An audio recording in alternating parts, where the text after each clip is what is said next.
Football season is underway, so now is the perfect time to download FanDuel, America's #1 sportsbook.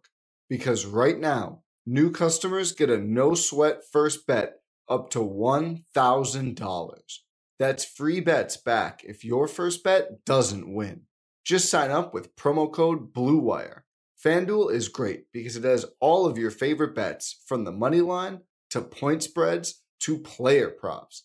The app is safe, secure, and easy to use, and you get your winnings paid fast. So sign up today with promo code BLUEWIRE for your no-sweat first bet. Make every moment more this season with FanDuel, the official sportsbook partner of the NFL. 21 plus in select states. First online real money wager only. Refund issued as non-withdrawable free bets that expire in 14 days. Restrictions apply. See terms at sportsbook.fanduel.com. Gambling problem? Call 1-800-GAMBLER or visit fanduel.com/RG in Colorado, Iowa, Michigan, New Jersey, Pennsylvania, Illinois, or Virginia. 1-800-NEXT-STEP or text NEXT-STEP to 53342 in Arizona. 1-888-789-7777 or visit ccpg.org/chat in Connecticut. 1-800-9-WITH-IT in Indiana. 1-800-522-4700 or visit KS Gambling Help in Kansas. 1-877-770-STOP in Louisiana. 1-877-8-HOPE-NY or text HOPE-NY 467-369 in New York. The Tennessee Red Line, 1-800-889-9789 in Tennessee. 1-800-522-4700 in Wyoming. Or visit www.1800gambler.net in West Virginia.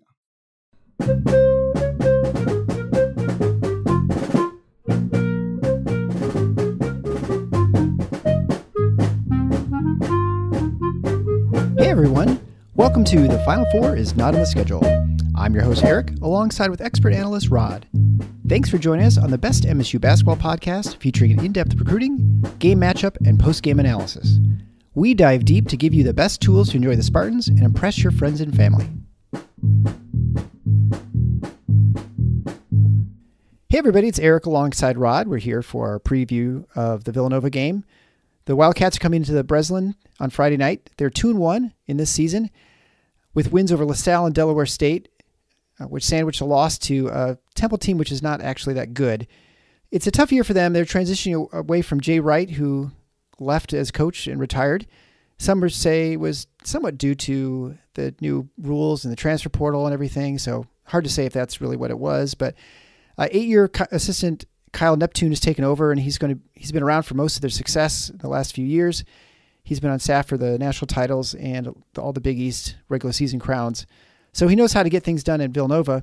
The question is, can he do it? That's always the question for the person following a great coach. And at some point, as Spartan fans, we'll have to face the same question when Tom Izzo finally hangs it up. Yeah. Villanova's been struck this season by a lot of problems with injuries to start the season, and that's senior guard Justin Moore has tore his Achilles. No idea when he comes back. We've seen that before in a program, and you can imagine that's a tough one to recover from. And also freshman Cam Whitmore had thumb surgery in early October, and so he's out and with an indefinite return as well. Yeah, Izzo talked about that today, and he sounded a little more uncertain in regard to Whitmore. I haven't seen anything that suggests he's due back soon, so we'll see. But at this point, he hasn't played in their first 3 games, and I haven't seen anything suggesting that he's close. So I don't know if that's paranoia or what it is, but it's a big blow. You're and definitely not what Kyle Neptune needed. You're coming in, taking over for a program that over the last 8 years or so has been as successful as anybody. They've won multiple national championships. In 7 of the 8 years he's been on staff, they've won a Big East regular season title, and they also won 4 Big East tournaments during that time. So that's a high bar. And you're already coming in replacing a legend. As you said, it's going to be exactly like what the deal was with will be rather with Michigan State whenever Tom Izzo is done.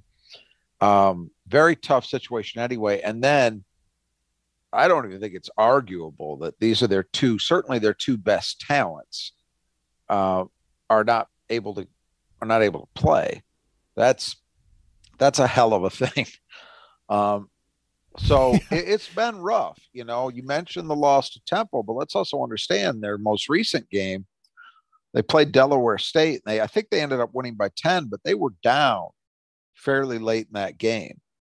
They really struggled to put that game away. So it has not been a pretty start for Villanova. And again, they really haven't played anybody yet. I mean, Temple's an A-10 team. They're not what, people my age think of when you think of Temple, the John Chaney era, where they were really, really good. They're a long way removed from that. So, and their other win was LaSalle, which again, A-10 team, not a big deal. So this is by far Villanova's stiffest test thus far. Coming into East Lansing, true road game at the Breslin, facing a Michigan State team that, as we've talked about, should feel absolutely nothing but pure confidence in terms of what they can be. That said, Villanova certainly has enough to take Michigan State out if Michigan State does not play the way that we have seen them play thus far, particularly the last two games, in terms of their effort, their toughness, those things. Izzo said it. I watched his post-practice interview today, and he put it, I think, very similarly to the way you and I have talked about it, except with an even starker characterization. He said, we have zero margin for error. So if we don't come to play with that same kind of energy and toughness, forget about it. And I think, and certainly against good opponents like this one is, and I think that's true. And we've said much the same thing, that what's been so encouraging is the way that Michigan State has competed in these two games. And if they continue to do that, I see no reason why they should put any limitations on what they can be. But if they were to not do that, well, then we're talking about a different ballgame. MSU, as we know, I think we know, is not good enough to just roll the balls out and say, we're going to let our talent speak for itself. It's not that kind of team. So finding ways to continue to play with that kind of effort, enthusiasm, toughness, all of those buzzwords, but that actually do mean something here, that's going to be the key. And, I guess we can just go through the lineup. Michigan State finally is going to return back to the Breslin after a couple of days off, and then they're going to be gone for, I guess, for the holiday tournament, and then they're going to travel to Notre Dame. So it's going to be essentially, I guess, three neutral court games and a road game right before they come back to the Breslin. So it's going to be a while. And is it the next game? Are they going to be the Big Ten games? Is that coming up? I started losing track here. In December, I believe I heard Izzo say today it was going to be about a month after this Villanova game, which is so unusual. I mean, if you think about even Michigan State with the schedule they play, this time of year, you get past Thanksgiving and the holiday tournament, and maybe you've got one more road game after that in non-conference. You might have a year where your ace, like this one, where your Big Ten ACC Challenge opponent is a road game. Other than that, it's typically, camping out at Breslin for several weeks. Yeah. Right. And not the case this year. So enjoy it, fans, because this is the last time you're going to get an opportunity to see this team play in person, at least at Breslin, for a while. Yeah, and I was actually thinking that I was going to be able to go without a lot of snow, and although it may not be December, it's starting to feel like December outside. I don't know what it's like in your side of the state, but it is. We got a decent amount of snow down here. Temperature-wise, we don't have a lot of snow on the ground, but yeah. It was really pretty, and I was just commenting to someone that this is a time in Michigan where you're like, oh, it's so beautiful, the snow, because it's still warm enough to ground, because it basically, you don't need to plow, because the snow immediately melts. It's just on the trees hanging there beautifully. Yeah, and then about a month, it's not like that anymore. Usually lasts till, you can maybe justify it until New Year's Eve. And then after that, but unfortunately, that usually means we've still got at least another, 10 weeks if we're lucky. Yeah, we'll at least have good basketball to watch. And I always tell people who are moving here, I'm like, you have to find something to do in the winter to look forward to. Otherwise, you will go insane in Michigan with the cloudiness. All right, but let's get on to the starters for Villanova. First up is Caleb Daniels, 6'4", 210-pound senior. He's a power guard. In many ways, he's kind of built like A.J. Hoggard. He's averaging 16.7 points a game on 47, 58, and 93 shooting, and also 6 rebounds a game, leading the team in assists with 7. This is a good indicator. Villanova is they're not a huge team in terms of their length. They don't have the kind of length that, say, Kentucky did. But I heard Izzo say today, he thinks this is maybe the strongest, most physically tough team they've faced thus far, or maybe will face all year. And this guy is kind of an example of that. I mean, he's just put together. They don't have a real pure point guard. So kind of de facto, he's a guy who fills that role. But Villanova has been that way at other times too. During this recent run where they've been so good, other than the Jalen Brunson years, it's kind of been that way. And this is another season where it's by committee, but this is the best of the bunch, this guy. And, you see with the numbers that you laid out, this guy who can shoot. He can also use his size and strength. Villanova under Jay Wright, and it doesn't look like it's changed much here under Kyle Neptune. They do a lot of inversion stuff. They will pretty much anybody on the floor will post you up. So Michigan State's really going to have to be cognizant of that. Yeah, you imagine they're going to try and exploit Tyson Walker. Yeah, I could see that. 6 feet tall. That'd be the guy they're going to, because all their guards are at least 6'4", right. 6'5". So next up would be Chris Arcidiacono. He's a 6'4" senior. His brother was a starter on one of Wright's national title teams earlier. He's averaging only 2.3 points a game on 25, 20, and 67 shooting with 4.7 rebounds a game. And, this is one of those players that looks like he's not a normal starter, but because of the injury situation. Yeah, I think that's a fair assessment. If they had Justin Moore, I don't know that he's starting, and/or Cam Whitmore. But for right now, yeah, he's going to play heavy minutes. He's kind of a glue guy, not the player his older brother was. So that guy was a key factor on Nova's first national championship team. But yeah, as I say, not a guy who's producing a lot in the way of counting stats, but he's a veteran. He hasn't played big roles in the past, but he's played. And so bringing that kind of level of experience, even if it's mostly just being in the program, it matters. Jay Wright is one of the guys that gets credited with the line, you want to get old and stay old. And I don't think this Villanova team, at least not as currently we're seeing it with 2 guys out, I don't think that they have the talent that some other recent teams have had, but it is similar in that sense that there's a lot of experience. They're not rolling out true freshmen in their starting lineup or even sophomores. It's a veteran group. And then speaking of sophomores, that's the only one. Next starters, Jordan. Yeah, right. But he's a third-year sophomore. Jordan Logino. He redshirted. Okay, right. All right. So he's a 6'5" redshirt for sophomore. Logino is averaging 10 points a game on 55, 33, and 63 shooting early in the season. Last year he just played 9 minutes a game. So he's again probably one of those spot starters until the rotation changes. Yeah, hard to know for sure. The difference here is that he's actually a guy they're expecting will continue to play serious minutes, whether it's as a starter or, maybe a 6th man, but they're figuring he's going to play a lot, even when they get everybody back. But again, a bigger guard, this is definitely a group that from a physical perspective has enough to challenge Michigan State's guards. I think in other ways they may be suspect, but in terms of their size, they definitely have enough. Next up would be Brandon Slater, 6'8", 220-pound, 5th-year senior. He's averaging 12 points a game and 5.7 rebounds a game, shooting 43, 17, and 100 in early going. His three-point shooting is about as good as mine.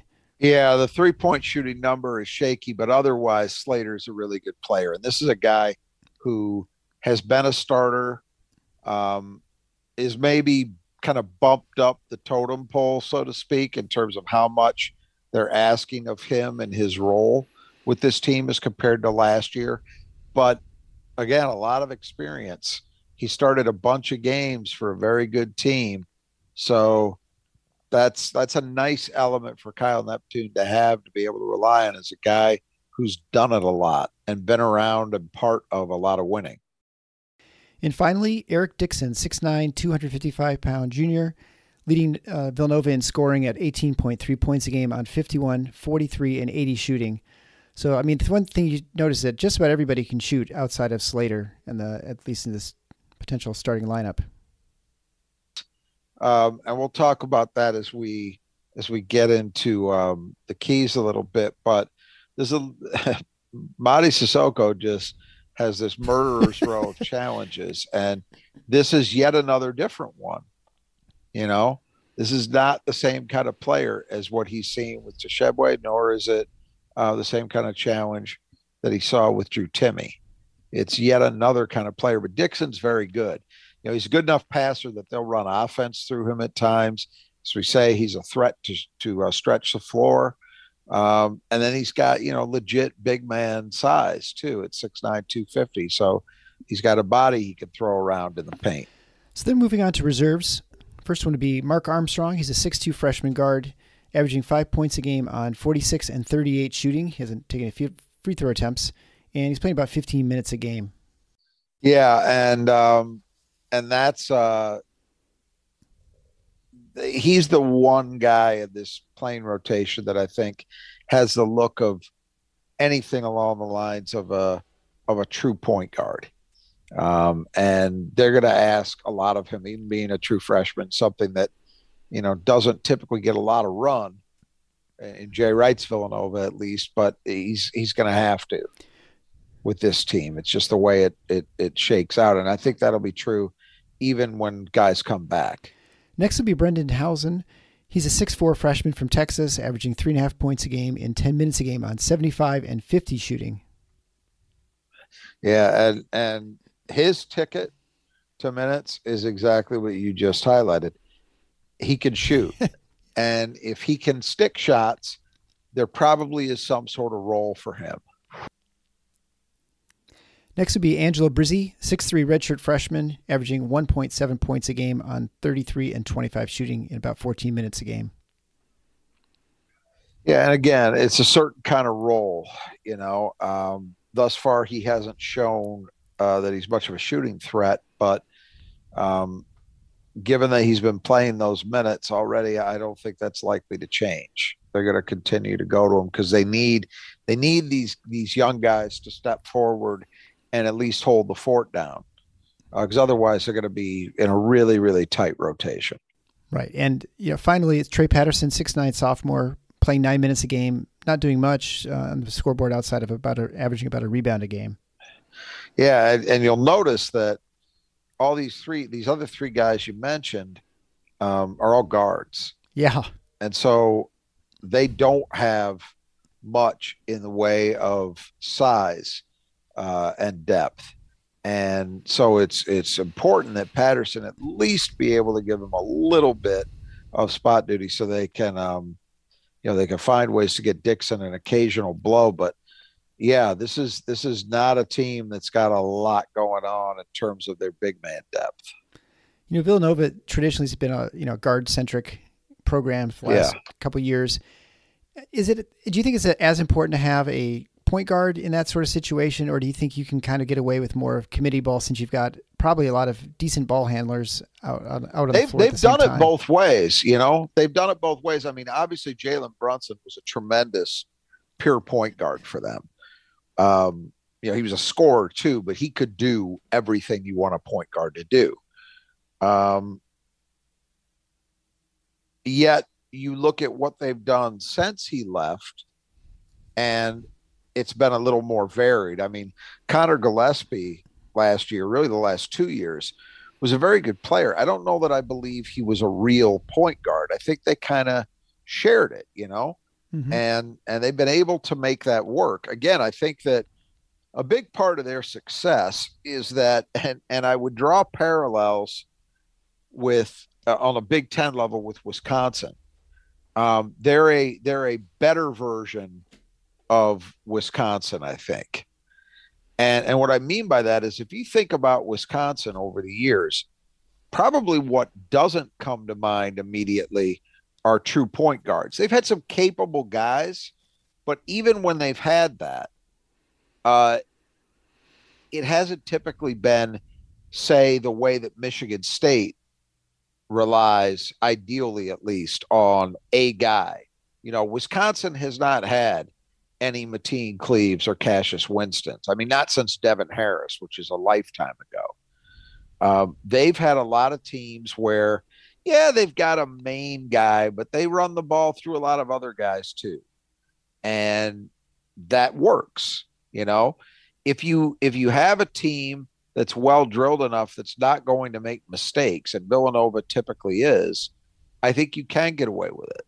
Looking at their starting lineup and even their bench, they do not have a lot of size. They have 3 people who are 6'8" or above, and you would look at this and think they're going to struggle against teams with size. And now Michigan State's not a really particularly big team, but you look at Sissoko and Hauser and Kohler, and I suppose Cooper, but even Malik Hall, they might struggle with that sort of size, right? To especially if they get in foul trouble at any level. It'll be interesting to watch. Defensively, they've done some different things. They've played a little zone.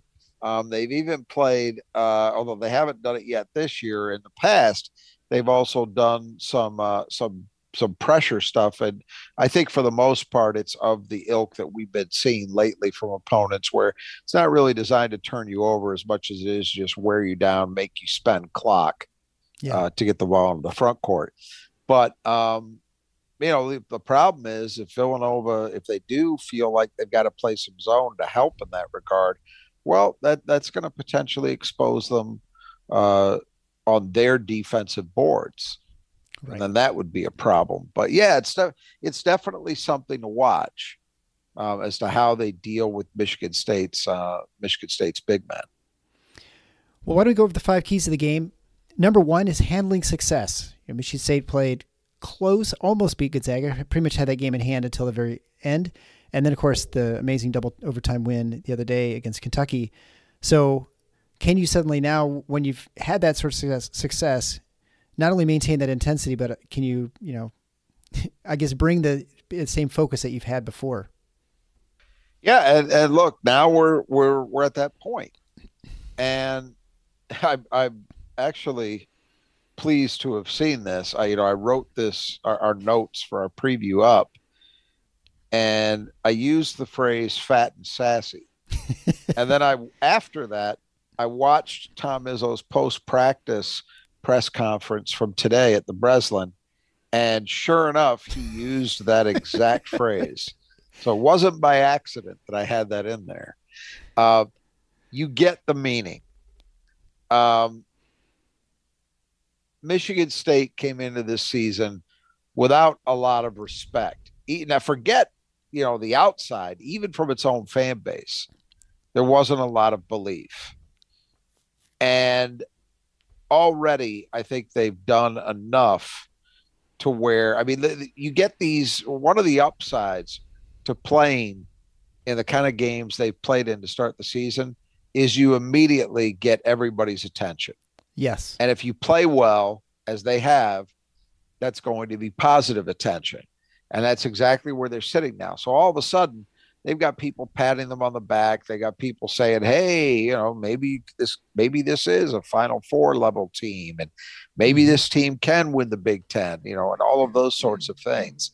And that's what you don't want as a coach. You want your guys, especially a team like this that I think we agree has to play with an edge.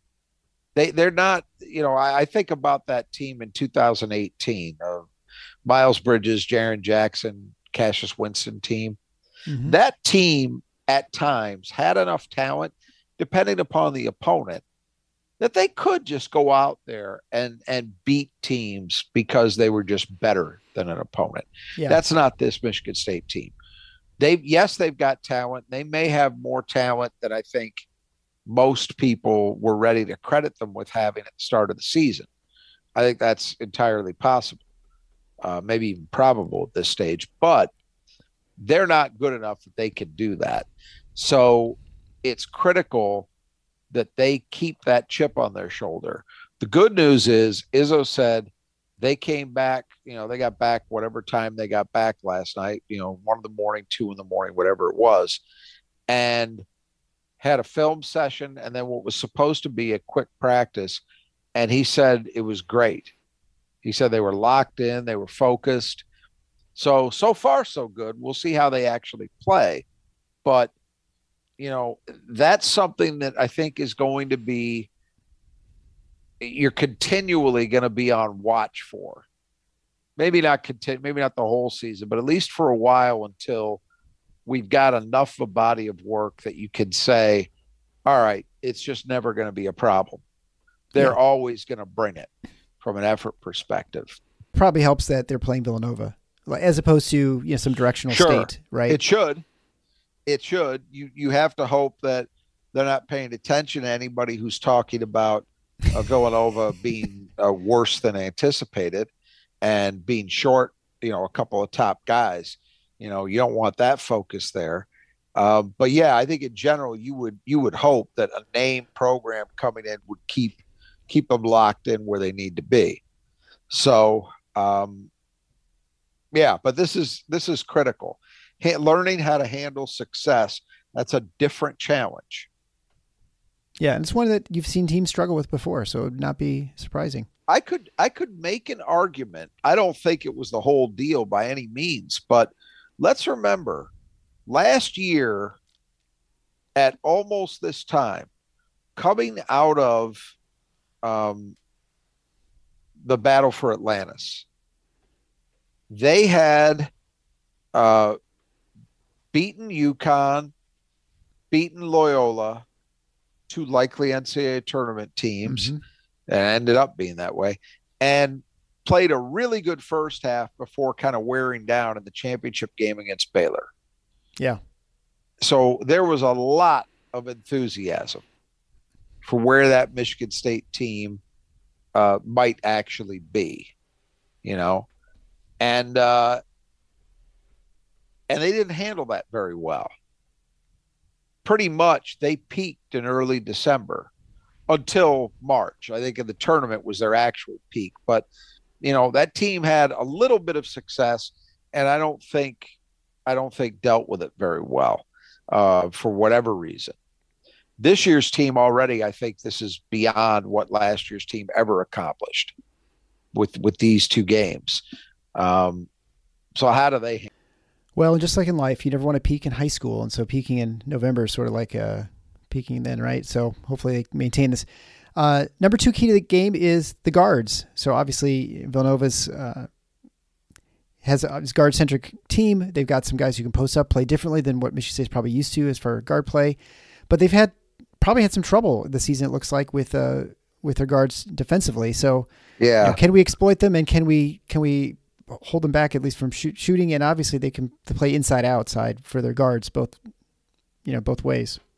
They've been giving up a lot of points, and I've read some accounts that they're concerned about it, that every one of their 3 games they've given up 20-point plus performances to at least one opposing guard, or at least the first 2 they did.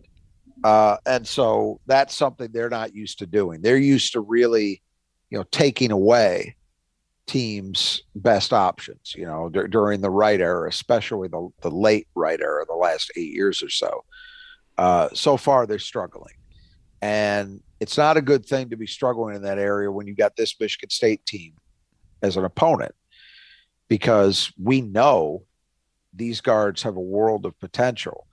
And although they've done a lot of very good things, we also know none of the 3 main guys have played their A game yet. We haven't had any of them individually where I think we came away thinking, wow, that was a peak performance. The way, maybe AJ Hoggard was on a handful of occasions, or Tyson Walker last year. We haven't seen that game from any of those guys yet. So what happens when we do see it? This is an area I think Michigan State's got to win. If Villanova was at full strength in their backcourt, maybe it's different. But with their team as they're lining up right now, they've got, solid players. But this is a matchup Michigan State ought to win and ought to be able to exploit. I would like to think they can do the job defensively against this group. And then offensively, I think it should be tough for Villanova to deal with what MSU throws at them in terms of its guards. So the next key, number 3, is Mady Sissoko. He's been, I think we both expected him to be pretty good, okay, and he's been far more than that so far this season, with his intensity, with the ability not only to defend. I think the scoring has probably surprised me more than anything, and what he's contributing. I remember, I think when we were talking in the preseason about this, and someone could correct me if I'm wrong, but I want to say I invoked a name from the MSU past, a guy named Barry Fordham, who was the center on the Scott Skiles led team in '86 that finished third in the Big Ten, went to the Sweet 16 and really was robbed, should have been to the Elite Eight, and who knows what would have happened with that group, with a clock problem in Kansas City. But Barry Fordham was far from a star, but he gave what was otherwise a very small team a physical presence inside.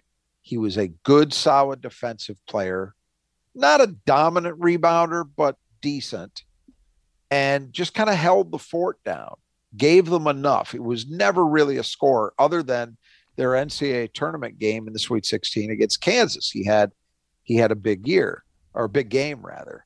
It was the biggest game of his life, as a matter of fact. I think he had 16 in that game, but it came out of nowhere. I invoked that name because I thought, based on things I was hearing, okay, I've heard Mady has made a lot of strides defensively. His physical tools are starting to translate because he gets more of what he needs to understand conceptually. And I thought if he could do that, he could play without fouling. Well, he's going to be a decent rebounder just because of his physical tools. But what I didn't see coming was that he would be this kind of offensive weapon. And that's not to say that he's going to score 15 points a night from here on out. I still don't necessarily expect that. But boy, he's proving to be a weapon and proving to be playing very much within himself. He is, I can't think of anything he's done this year offensively where I thought, well, that's him just getting beyond what he's capable of doing, right? Yeah. Nothing. And if he continues to do that, he will be productive. So, yeah, a revelation. I mean, if you're paying attention to college basketball national media, again, the advantage of playing these high-profile games early is you have everybody's attention. Everybody watches them. And what people have seen in the last 4 or 5 days is Mady Sissoko show out against two of the best opposing big men in the nation. And so that's got people talking about him being the most improved player in the country, the biggest surprise, all of this talk, which may end up being true. We don't know. It's still way early. But in this game, I think what's interesting is it's yet another type of challenge. It's not the same as what he's seen in these two games previous. Game one, Drew Timme, you're talking about a guy who is offensively as good as anyone. Just a variety of moves, great footwork, great touch, understands how to use his body to create space, understands how to use angles, motor that never quits. That's what makes him extremely tough to deal with. We saw last night with Oscar, just tremendous strength, tremendous motor, good athleticism to go with that. And you're just talking about a kid who's a relentless competitor when he's on the floor. but different than Timmy. He doesn't have the post game that Timmy has, but yet he's better than Timmy as a defensive player and in terms of what he can do on the glass. Mm-hmm. I would doubt Michigan State will give up more rebounds than what they did last night against Oscar. He had 18. I don't think I'm getting out on a limb. I sure hope that's the peak. This Dixon is yet another kind of challenge. He's a big guy physically at 6'9", 250, but his game is much more skill-based. He can legitimately stretch the floor by shooting the three. They will run offense through him at times and let him facilitate. So this one's going to be, I think, a mental challenge, a focus challenge for Madi to hang with this type of player. He's going to test you in different ways. And Villanova as a team will test you because unlike the first two opponents, Villanova is going to look to use clock. You know, they do not hurry. They play at their pace, and their pace tends to be very, very slow. So that's what they're going to try to do.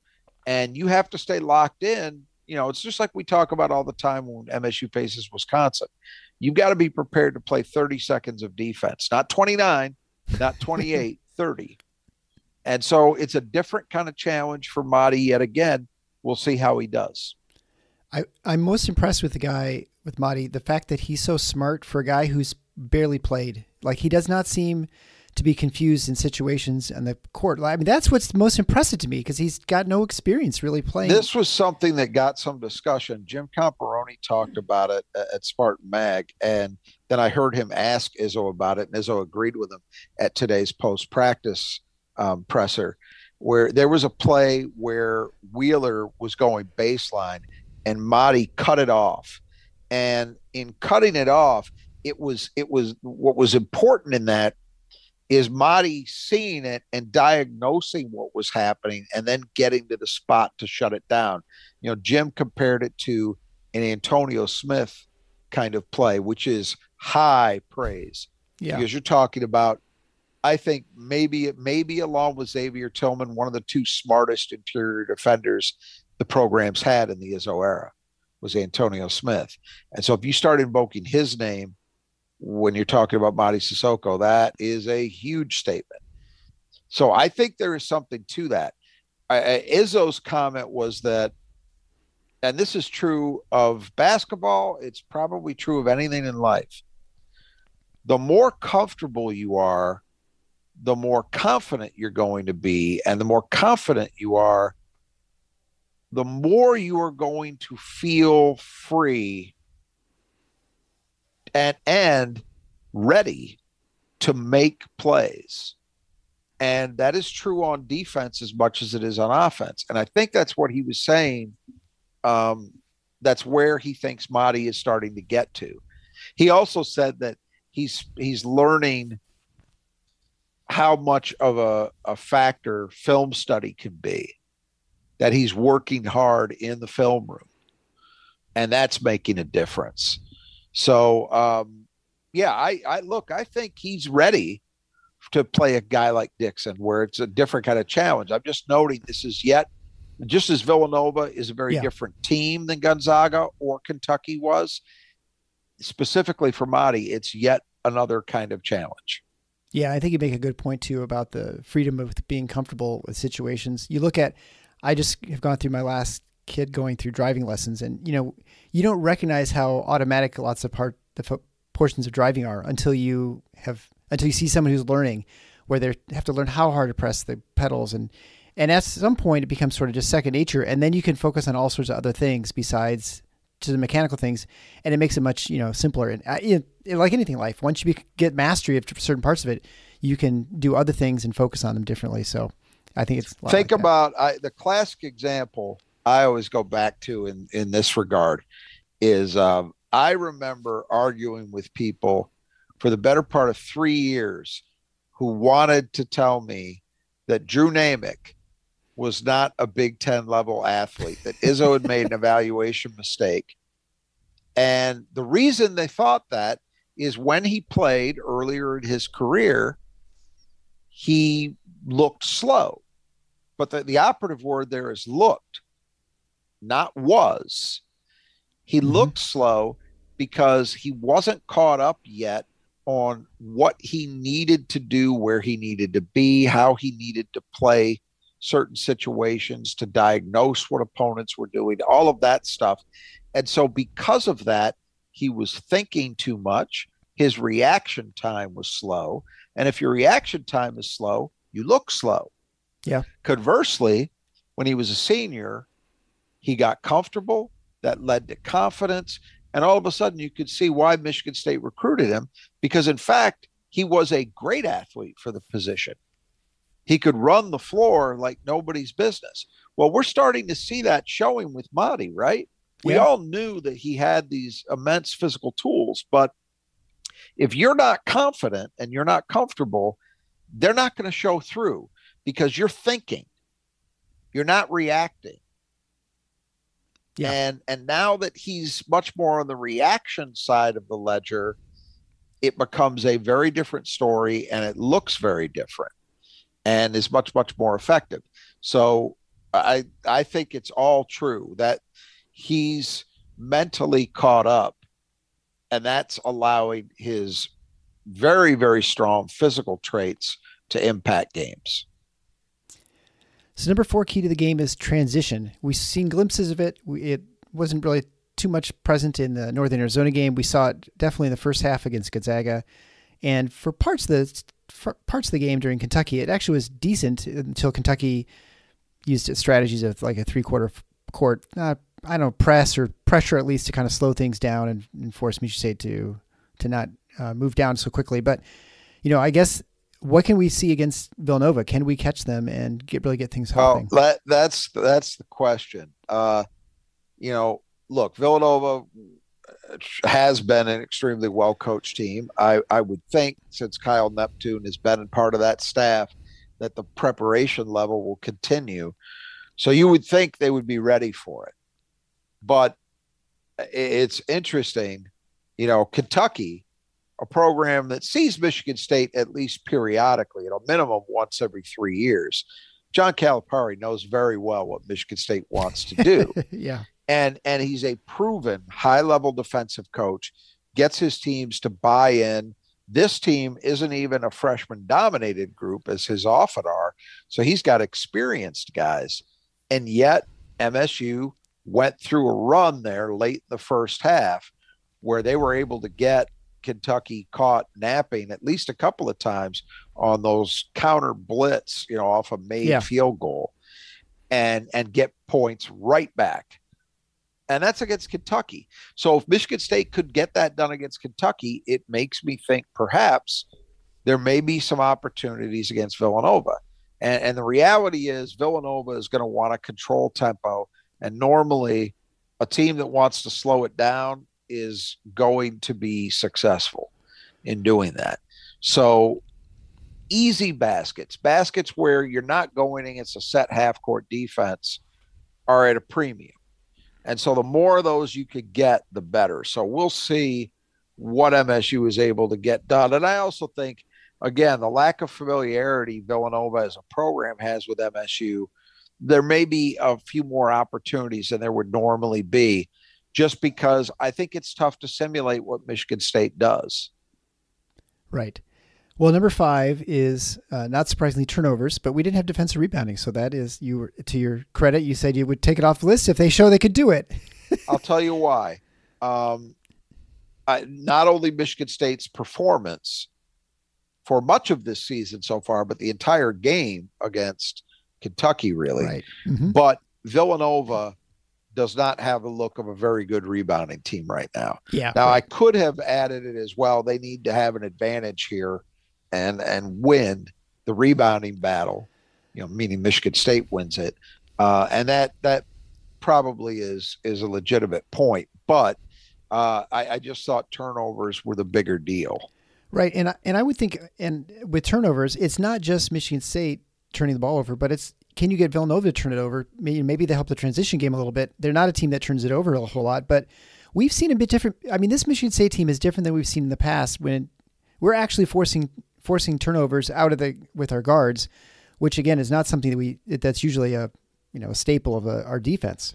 You're right. And they do it in ways that don't compromise the integrity of the half court defense, meaning they're not gambling, they're not trapping. They're just, it's largely coming via quick hands, you know?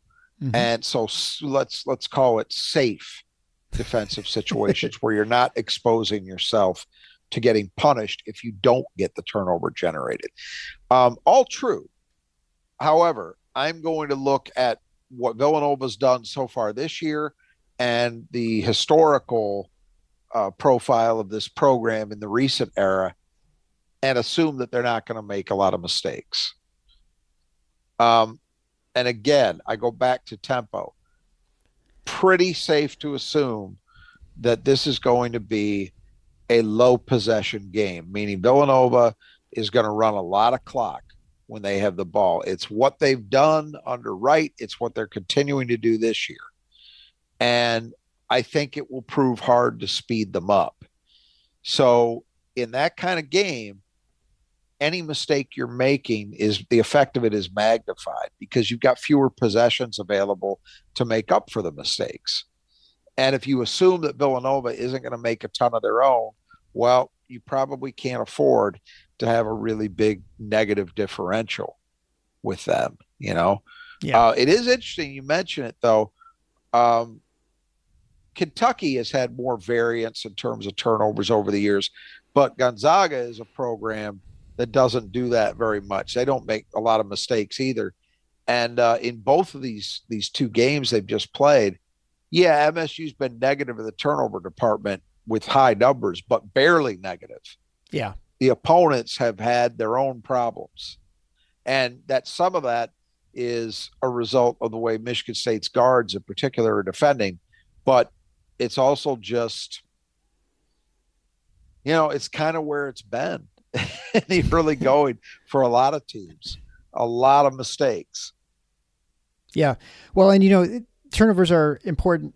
You know, the kind of turnovers, obviously dead ball turnovers aren't as bad as turnovers that lead to layups the other end. But also if your turnovers are kind of close, you're probably okay. And, you know, if we could turn over 15 times, but they turn over 12 or 13, you think, well, that's no big deal.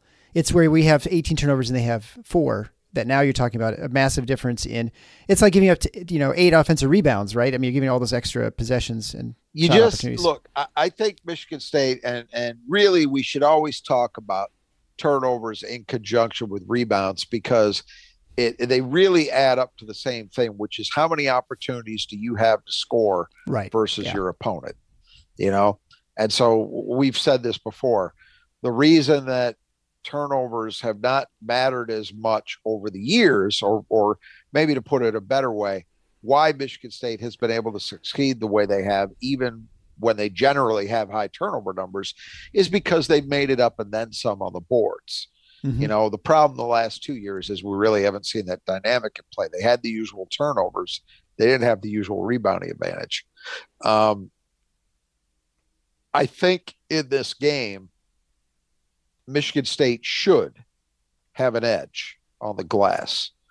Given Villanova's lack of height, I know Izzo, believes, and you can look at it when you look at their physical tools, that they're a strong team physically, but they've been out rebounded by 8 on the offensive boards in their first 3 games. And none of those teams are, considered great rebounding teams with a ton of size or any of that. So it's an issue for Villanova. So it could be that Michigan State has a turnover deficit, but makes up for it on the glass. But I think, Izzo talked about it today at the post-practice discussion with media, particularly with regard to A.J. Hoggard. He wants to get the unnecessary mistakes, the silly mistakes, the forced mistakes out of the equation for him. And, I'll give Spartan Mag a nod, which I frequently do here, because they do of the media outlets, they do by far, I think, the best job of analysis on this stuff. And Paul Conendijk was talking a lot about AJ specifically having issues in that game with selfishness. And it might not look that way to everybody. And people can look at the stats and say, well, he had 9 assists. How can you say he played selfishly? But what he's referring to is this. AJ Hoggard, we know, has outstanding court vision. So it's not credible for him to say in a play, oh, sorry, man, I missed you. I didn't see you. Because he sees everything. We know that. Yeah. There were several plays last night where he had a guy open, but decided to take it on, trying to get to the rim and score himself instead. And no, it wasn't like he was I think people think selfishness has to be, I'll go old school on this, an Antoine Joubert brickfest where, you got a guard tossing up 25 shots from the floor. It doesn't have to be expressed that way. It can be much more subtle than that. But for those people who wondered why, and we've talked about it here before, wondered why there was some tension in that relationship last year, even when at times many casual fans thought, oh, AJ Hoggard is the key to this team. It's this kind of stuff we're talking about. He holds his point guards to a very high standard, but it's really mostly about, are you playing as a team first guy, or are you, even just for certain segments of a game, are you falling prey to the I got to get mine syndrome? And I think Paul's right. He pointed it out, and I think there were individual moments in that game last night where you could say that's what AJ was doing, and it got him in trouble because those moments didn't tend to work out for him last night. Sometimes they do. He's strong enough and talented enough that sometimes he'll go on those bull runs to the rim and he gets rewarded for it. Doesn't mean it's always the right play from a team perspective. And they felt like they had made real progress late in the season with him on that. It's one of the reasons why he was back when, some observers thought he was probably going to leave. It seemed that they'd reached an understanding, but last night there was a little bit more of that than you want to see. And so they want to excise that from his game. And if they do, you're going to see those turnover numbers go down. I was going to say that's where most of his turnovers happen, when he's getting it. It's barely like bad passes. I mean, maybe like one a game, but mostly it's just him dribbling into trouble. It's him dribbling himself into trouble, usually because he's trying to probe too deeply and he gets caught. He gets stuck. And look, that just, if you're going to try and be a really, really good team, which we've already seen enough to say that, I'll repeat what I said the post game from Kentucky last night. I don't see any reason, based on this or the early feedback, that this team should believe that they have limitations as to what they can do. They've done enough that right now they should believe, hey, we shouldn't be afraid of anybody. We can go out, and if we play our game, we play with toughness, we play with effort, etc., we can compete with anybody. There's ample evidence for that right now. Maybe that changes down the line, but right now that's what you should believe if you're Michigan State. But if you're going to make good on that, part of it is that guys need to be playing fully at all times within the team concept. And if they do that, I think it's gonna serve to minimize some of these mistakes. So we'll see what happens. Look, AJ Hoggard getting to the rim is a key for Michigan State's success. I'm not saying, he's got to cut that out. Far from it. But he's got to pick his spots. Yeah. He's got to be aware, as we know he is, of what his teammates can do, where they are, and if somebody else has a better shot. That's the mark of a point guard, right? It's a guy who sees everything and makes everybody else around him better. And the way you do that is by finding ways to put your teammates in better spots than they would be otherwise. Yep. And I think you saw the difference, AJ, with the Kentucky game versus the Gonzaga game, where Gonzaga, he was definitely probing more and trying to get mismatches or at least pull defenders towards him so that he could kick out to people shooting or with better advantages where they were. And you didn't see that as much in the Kentucky game, and that's certainly one of the differences. I mean, it's crazy in a way to say the kid had 9 assists and you're saying he's right? Selfish. Yeah. But I'm not saying that it's the entirety of it.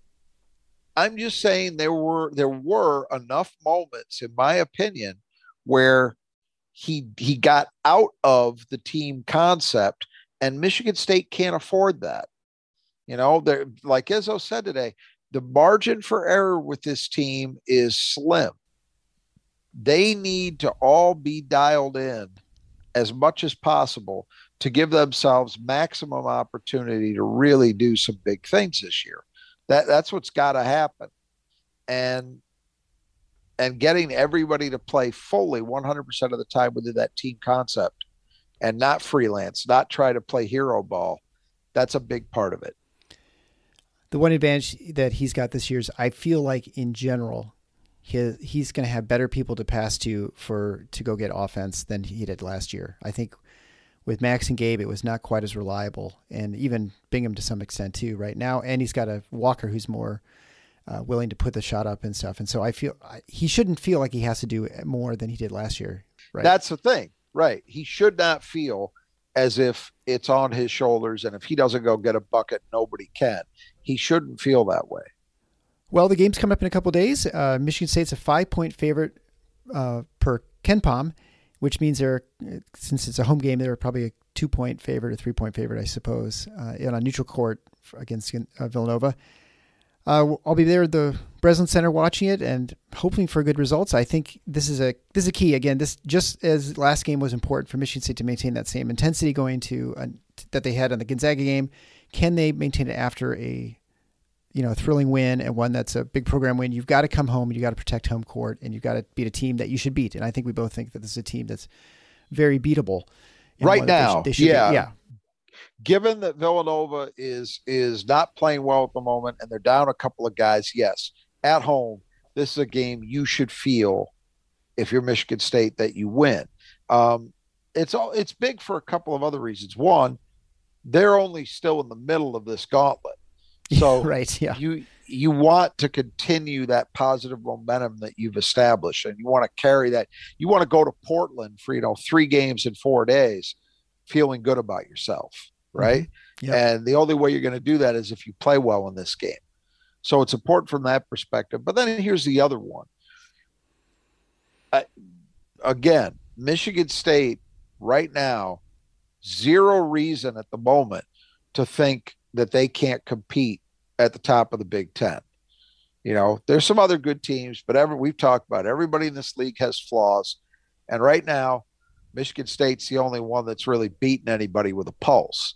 So they should feel confident at the moment that, hey, we can dream big. It's not crazy. It's not beyond us, right? You should feel that way. But if you're going to accomplish those types of things, you think about this setup. This is no different than, say, and I'm not looking at the Big Ten schedule, but just say theoretically, in February, you go to West Lafayette and you beat Purdue. Big road win, right? And then 3 days later, you come home and you're facing, say, Illinois or Ohio State at the Breslin. Well, if you want to win a Big Ten championship or even stay in the hunt for it, you win that follow-up game. You don't do this in-out right. sort of thing. Yeah. You know? So it really does simulate the effect of what you're going to be dealing with come January. And again, if you want to think about accomplishing those things, that's the kind of thing you got to do. Yep. And that's what you hope with a senior laden. I mean, this is an old team, right? They have a lot of players who are in their late 20s, right? 22 or something. Exactly. That within a few weeks, I can't remember when exactly it happens.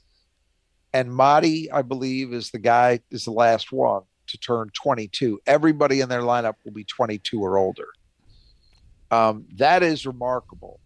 And that is probably an under-commented upon element of this Michigan State team. Now, that doesn't mean they're all quite that, Marty's case, he's not that experienced as that number would suggest from a basketball point of view.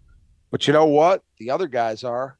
Mm-hmm. I mean, Hauser and Hall and Walker and Hogard have all played a ton of basketball games in their career. So when you think about it from that perspective, this should be the kind of team that can do some things, in part because they are so experienced. I'm even including us in this. I don't know if anybody, if I felt really paid enough attention to that aspect of this Michigan State team, Yeah. That I think they were going to have us off. And look at that game last night against Kentucky as an example. In late game situations, when everything was on the line, Michigan State was the poised, calm team that executed. Malik Hall, a guy who's been much maligned over his career from, he fades, he's in and out, you can't count on him, he's inconsistent. Back-to-back made huge plays. The second one in particular, just tremendous calm to make that pass fake, to get himself enough room. He knew exactly what he wanted to do, and he went out and executed it. That's the advantage to having guys in that situation. And that could be a big deal. We're going to find out. In this game, what I think is interesting is they're playing another team that has a somewhat similar profile. So Villanova, one thing I will give that team is there aren't going to be too many things in this game that they haven't seen before in some way, shape, or form. Sure. Yeah, absolutely. And I think that was true about Michigan State. I can't remember who it was that I was listening to. Some national media figure was talking about how they felt that Michigan State, part of the reason for success last night was that they'd gone through it against Gonzaga.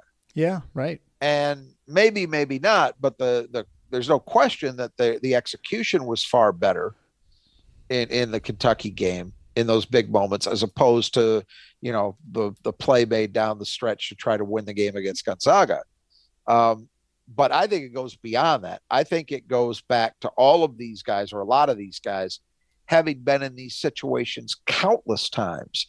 And eventually, maybe at a certain point, you've just seen enough of it that you're no longer rattled. Yeah. Because Michigan State in the clutch against Kentucky, that was as poised a performance in high-pressure situations, high-pressure moments, as I can recall in a while. I mean, they hit seemingly every free throw when it mattered, executed offensively when they had to have it twice. That's impressive stuff. Yep, no question. We'll see where this team can go, and certainly we'll start again with Friday night against Villanova. I'll be enjoying my ice cream sandwich at the Breslin Center and try to ignore the heckler behind me.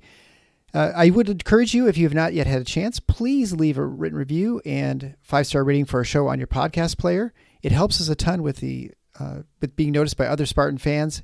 Continue to recommend it to your friends. As I mentioned, I think with the last show, this show is now like a top 50 basketball podcast in America, and that is, we owe all to you, and we're really humbled by that listenership, and we hope we bring the content that you want. And I think this is why I've been so excited to be part of the show too. So until next time, the Final Four is on the schedule. Go Green.